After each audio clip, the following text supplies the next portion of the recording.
প্রিয় দর্শক, 13 ডিসেম্বর সন্ধ্যায় ঘটে গেছে আরও একটি অনাকাঙ্ক্ষিত ঘটনা। উত্তরাতে জুলাই আন্দোলনকারী 2 জন সদস্যকে কুপিয়ে জখম করা হয়েছে। তারা হয়তোবা আর বেঁচে ফিরতে পারবে না। মৃত্যুর সাথে পাঞ্জা লড়ছে 2 জন এবং 2 জনকে রক্তাক্ত করেছে গুরুতরভাবে জখম।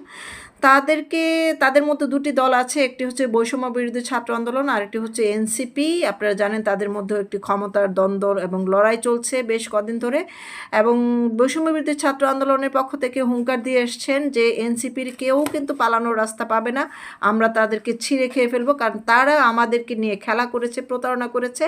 তারা ক্ষমতা নিয়ে এখন রাজনীতি করছে, নেতা হয়ে গেছে, কিন্তু আমাদেরকে মূল্যায়ন করছে না যথাযথভাবে। আমি আপনাদেরকে প্রমাণ দেখাই। এই যে একজন আরেকজন আছে, এই যে 2 জনকে গুরুতর জখম করেছে, রক্তাক্ত করেছে। তাদের অবস্থা খুবই সংকটাপন্ন। তারা বোধহয় আর বেঁচে ফিরে আসতে পারবে না।